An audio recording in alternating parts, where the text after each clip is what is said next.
Resourceful Designer, episode 284, Communicating with Your Design Clients.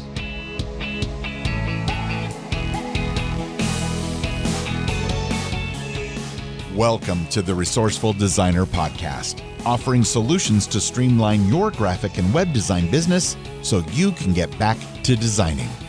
And now, your host, who's never finished a game of Monopoly, Mark Dickout. Is this thing on? Hi, I'm Mark, as Wayne, my voiceover guy, just told you. What I'm doing right now is communicating with you. Now, communication is an important part of your design business, and today I want to discuss different forms of communication with your design clients. And stay tuned after that main discussion, where I'll share a resource that you will want to know about. It's something that will let you resurrect your old fonts that are no longer working in the newest versions of the Adobe Creative Cloud apps. Now, before I move on, I just want to offer a short reminder that the Resourceful Designer community is once again open for new members. We've had new members join since it reopened at the beginning of February, and they're fitting in very nicely. But there's still room for you if you want to be part of a community of like-minded designers who want to grow their design business. If that's something that interests you, visit resourcefuldesigner.com/community to learn more. And as for Monopoly, yeah, I find it fun for the first hour or two, but it gets very repetitive and eventually I just lose interest and I've never actually finished a game. But that's just me. Now, on with the show. Communication. According to the dictionary, communication is the imparting or interchange of thoughts, opinions, or information by speech, writing, or signs. But that definition just doesn't do it justice. Communication is so much more than that. Without communication, conflicts would escalate, governments would collapse, businesses would fail, and loved ones may never get together. Communication is one of, if not the most important reason for our species' survival. I know, I'm getting a little bit heavy here, but I wanted to emphasize the importance of communication. Your design business will grow or fail based on it. How you interact with your design clients can drastically impact your success. But is there a right or a wrong way of communicating with your clients? The short answer is no, I don't believe so. Well, that's it. Thanks for tuning in. Talk to you next week. No, seriously. There are no right or wrong ways of communicating, but there may be some ways that are better than others, better for both you and for your client. And that's what I want to talk about.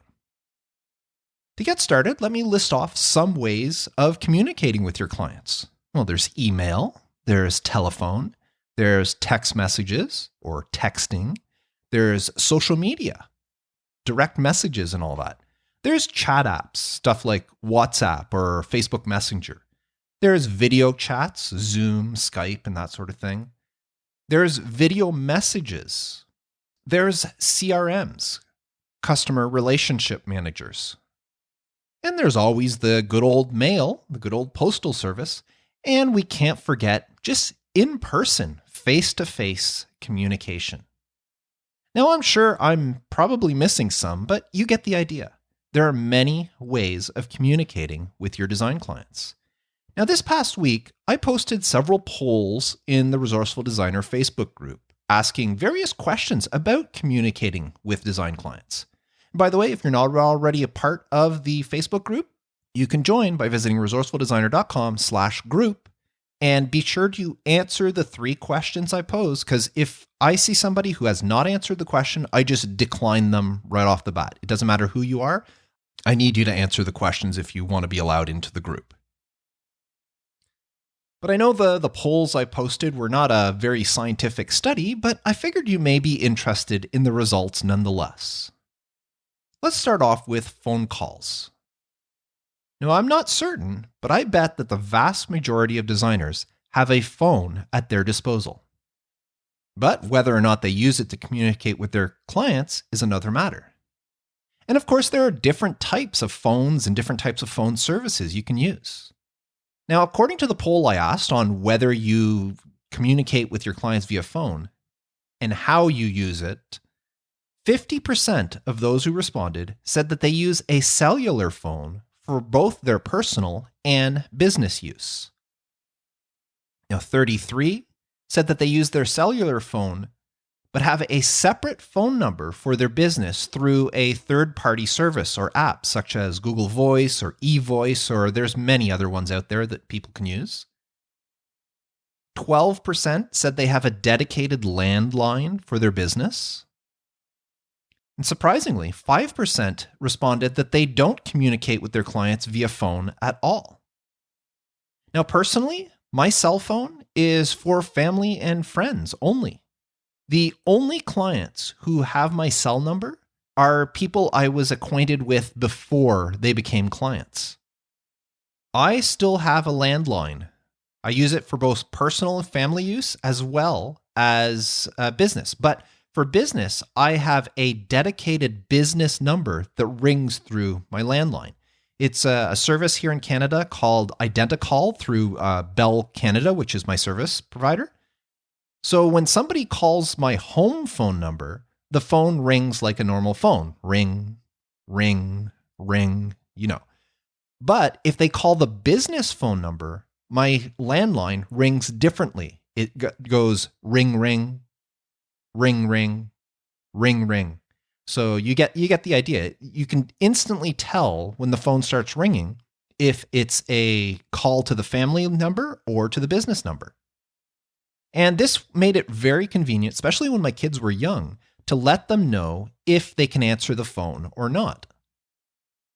Now, with this service, I also have 2 voicemail boxes. When someone calls, they have the option of pressing 1 to leave a message for the Decote family, or pressing 2 to leave a message for my design business. And this system has worked very well for me for, over 15 years now. I like having a separate phone number for my business that I can choose to ignore if I want. After 5 p.m., when I am done for the day, I will not answer that phone anymore. And it's convenient that we can hear the ring and decide to, nope, let that one go, or, that's the landline or the family number, we can pick it up. Although I will say that if I was setting things up today, I would probably do it a little bit differently and take advantage of my iPhone's dual SIM technology.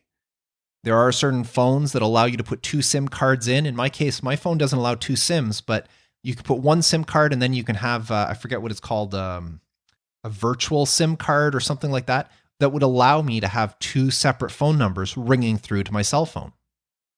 So if I was setting things up today, I may do it that way instead. Now, a few people left comments on the polls. Dustin said that he uses HubSpot to forward his landline to a cell phone, which I thought that's pretty cool. That way, if you're out and about and you get a call on your landline, you can still pick it up on your cell phone. And Cole said not only does he use a landline for his business, but it goes to his virtual assistant. And then his VA decides if Cole needs to take the call or not. That's a great way to focus your time and not be bothered by insignificant phone calls. Now, the next question I asked had to do with text messaging. With the invention of smartphones, text messaging, or texting as we call it, surpassed phone calls as a way of communicating. Heck, sometimes I think my kids forget that they can actually make calls on their phone. You know what I'm talking about. But what about clients? Do you text with them? Personally, I do not text with my clients. Well, it makes sense. If they don't know my cell number, they can't text with me. But according to the poll I took, I'm in the minority. 58% of those who responded said that they do communicate via text message with their clients. 24% said they don't. And 12% said they communicate using WhatsApp instead. Now, 4% said that they do use text messages, but with some exceptions. And 2% said that they don't use text messages, except for a few exceptions. Now, what are these exceptions, you ask? Well, Susanna said in the comments that she tries not to, but she does have a few clients who use text. However, she never accepts work over text. Tammy, on the other hand, uses both text and WhatsApp. She likes the quicker responses as compared to waiting for an email to come in. And I can understand that. Now, Greg said absolutely not. It's too easy for important communications to get lost or forgotten. Plus, he says he likes to unplug from work, and if clients can text him, he's never truly away. I feel you're there, Greg. And Minya says not for changes, pricing, or other project-related things, but sending text messages are okay for communicating things such as scheduling meetings or sending verification codes. Oh, I feel you there, Minya.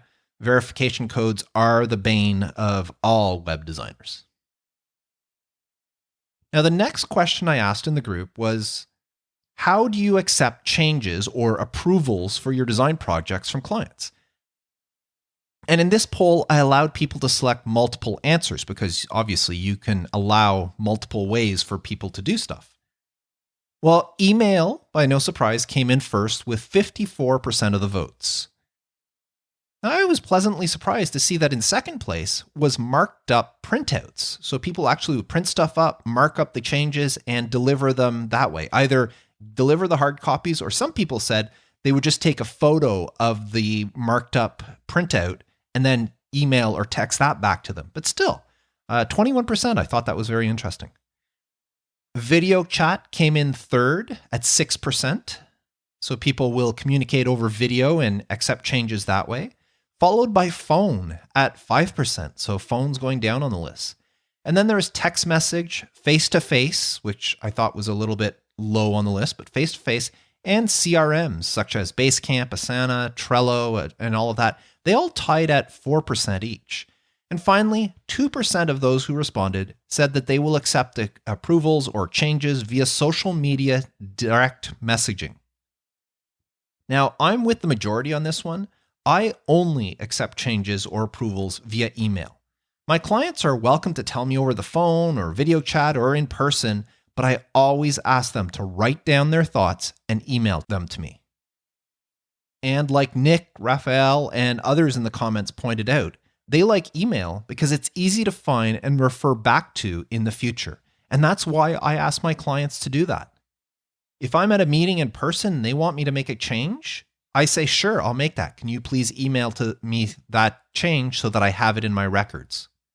And that way we can go back to it and say, yes, you did ask me that. Because one thing you don't want is for a client to ask you to do something, you do it, and then later on they say, well, I never told you to do that. Get everything in writing. Now, the next thing I asked was about presenting concepts or proofs to your clients. This would be for print work, such as maybe a logo you designed or a poster or a business card, not for a website. I asked another question about that. And in this one here, I told people to select the top 3 options that they preferred for presenting their work to the client. Now, coming in first with 33% was emailing a PDF or a JPEG of the design to the client. So simply you create a design, save it as a JPEG or a PDF file, and email it to the client. Second, with 30%, is presenting over a live video chat. So you get on a live video chat talking with the client and you present the work to them. Now, third, with 17%, is presenting in person. Next, at 13%, is emailing a PDF presentation explaining your design. So instead of just emailing the design itself, you actually create a kind of presentation that walks the client through the design.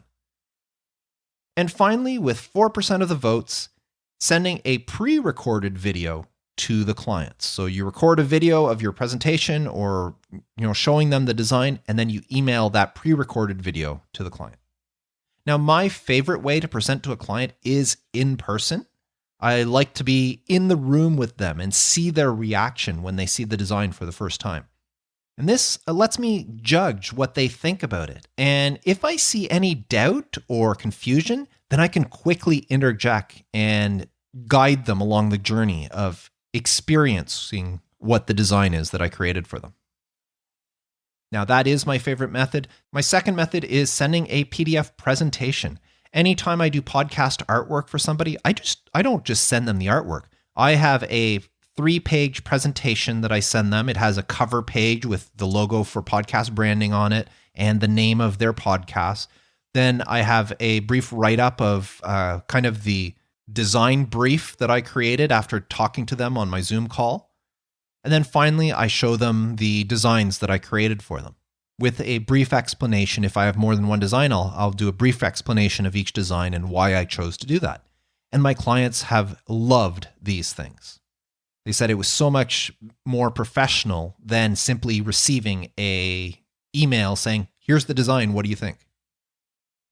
Now, of course, that was for, I call it print design, although something like podcast artwork is not necessarily print design. Call it more static or flat design. I asked another question about websites, and that was, when do you allow clients to view a web design project? Now, 72% of the voters said that they set predetermined stages during the design process where clients could come in and view the website. Now, at a distant second place with 20% was people showing the client a mock-up or a wireframe prior to starting the actual website itself, and then at predetermined intervals during the build, showing it to the client. And rounding things out at 4% each, there was 2 of them tied, was showing clients a mock-up or a wireframe, and then again showing it at the end of the build. So the clients would approve the mock-up or wireframe, and then they would approve the build once it was done. And also, again, tied, allowing clients full access throughout the entire build process.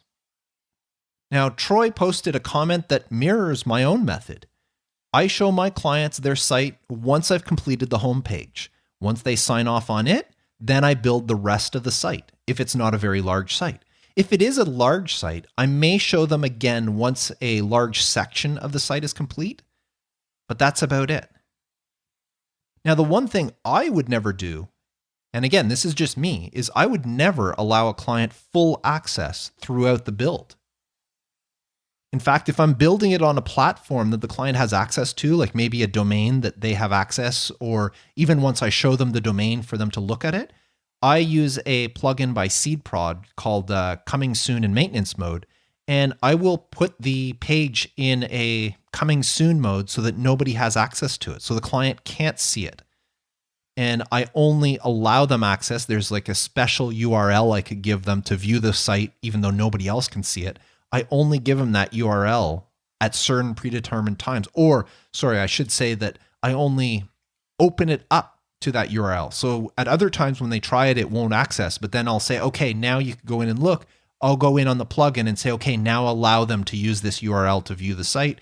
Once the client views the site, gives me their feedback and all that, then I'll turn it off so that they can't see it anymore.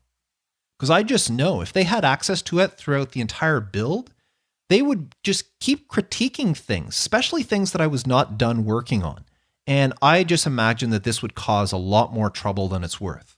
Could you imagine the client coming in and saying, oh, well, this thing here is not lined up right? Well, no, it's not lined up right. I haven't finished with the special CSS I needed to do to line everything. So no, that's me. I would not allow a client to view a website at any point during the build that I was not comfortable showing them. And the final question that I asked was whether or not you use a CRM, a customer relationship manager, a platform that lets you communicate with your clients. Sometimes they replace email altogether. You may be able to send proposals or invoices through them, and most of them allow you to share files with the clients. So it's kind of like a client portal that they sign in, and everything is done through this. Now, 77% of the respondents said that they do not use any form of CRM.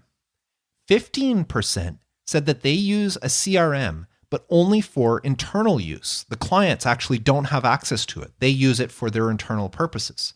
And only 8% of those who responded said that they do use a CRM to communicate and share things with their clients. Now, I personally do use a CRM. The one I use is Plutio, and I use it to track all my projects. but I do not give access to my clients. Plutio allows me to do that, but I kind of just use this as a replacement for the old leather-bound notebook that I used to keep track of all my projects in. When I switched to digital, I switched to Plutio and I set everything up in there, and it's more for my benefit, for me to keep track of what I need to work on and what stages and deadlines and all that. And I don't use any of the features that allow clients to get in. I'd prefer interact via email. But in one of the previous polls, Cole had mentioned that he used Basecamp for his CRM. Fraser said that he's currently setting things up in SweetDash. Fraser, Zach, who is a member of the Resourceful Designer community, uses SweetDash as well, and he really likes it. And Minya, who's in New Zealand, uses Workflow Max, which I'd never heard of, which, according to them, is quite popular among New Zealand businesses. But there are many, many, many different CRMs you can use. And I will say that they are great when you have a team of people that you need to communicate with your team and keep things organized, which I just use Slack for that. I don't know if you want to call that a CRM. I don't call it a CRM myself, but I use Slack to communicate with my team. But many CRMs do allow that interaction. Now, as I said at the beginning, there's no right or wrong answer when it comes to how you communicate with your design clients. As you can see, many people do different things. But the one thing I wanted to point out is consistency and limiting options. If you do use text messaging or WhatsApp or a CRM to communicate with your clients, be consistent. This way, you will always know where to look if you need to refer back to a conversation. What you don't want to happen is a client emailing you one day, then communicating with via your CRM the next. All the while, they're texting you while they're out on the go, and then later in the evening, they're messaging you via social media. This can get very confusing very fast. When you finally sit down to work on their project, you may be stuck searching through all the various communication methods in order to find out where the client asked you to do a certain thing. And what happens if they end up texting you, asking you to change something? I don't know, maybe they ask you to change something to blue, and then later they send you a direct message on Instagram telling you to make it green. How are you supposed to keep track of which one to actually implement? Do you make it blue or do you make it green? So my suggestion is this, and again, this is only a suggestion. This is your business. You can run it as you want. But what I suggest is you set boundaries right from the start. I mentioned this back when I was talking about, I did a series on the whole onboarding process. Well, one of the onboarding process stages is setting boundaries and instructing the clients on how to communicate. If you text with your clients but would prefer receive changes or approvals via email, let them know what is okay via text and what requires an email. If you don't want to communicate with a client in a certain way, then inform them of your preferred method. I have a client that every time she has a new project for me, she reaches out over Facebook Messenger, and that's fine. But as soon as she does, I ask her to take the conversation to email, and then we'll continue from there. The whole point of today's episode is to just get you thinking about how you communicate with your design clients. Because the easier it is for both you and for your clients to communicate, the easier it'll be for you to do your job. And in the end, isn't that what matters? Now, speaking of communicating, feedback@resourcefuldesigner.com is the email you can use whenever you want to reach out to me.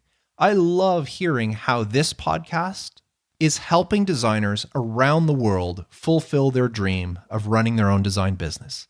So if you have a story or you want to say thank you or anything, reach out to me, feedback@resourcefuldesigner.com. That's how you can communicate with me. Now, as I said at the beginning, I do have a resource of the week. It's been several weeks that I haven't shared anything. To be honest, I just haven't found anything that I thought worth sharing, but this one definitely is. Now, I'm not sure if you're aware of this, but Adobe PostScript Type 1 fonts stopped working in Photoshop 2021. And Adobe announced that they will stop working in all the other Adobe apps as of 2023. Now, this could potentially leave you with dozens, if not hundreds, of fonts that you can no longer use in your favorite design apps. Now, luckily, there is a solution. TransType 4 from FontLab works on both Mac and Windows to easily convert legacy PostScript Type 1 fonts into rock-solid, high-quality, modern, open-type fonts that you can use in any app for years to come.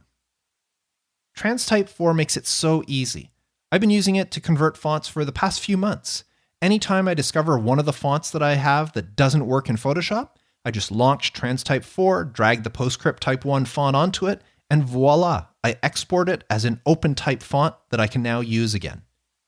Now, TransType 4 does do other things. It has other features, but I don't even think they merit mentioning. This one feature alone to help you save all your old fonts that will no longer be working in Adobe products is worth the purchase price as far as I'm concerned.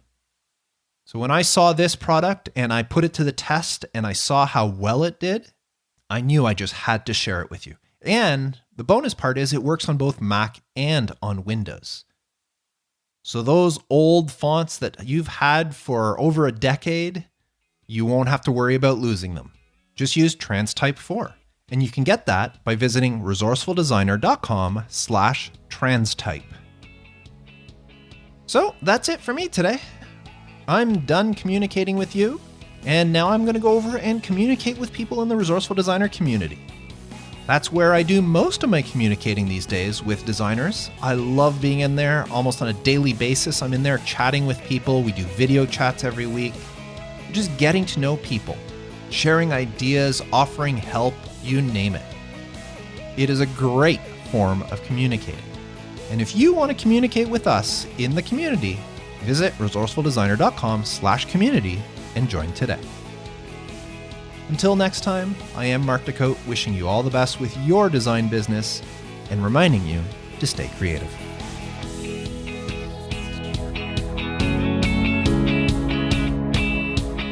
Thanks for listening to the Resourceful Designer Podcast at resourcefuldesigner.com.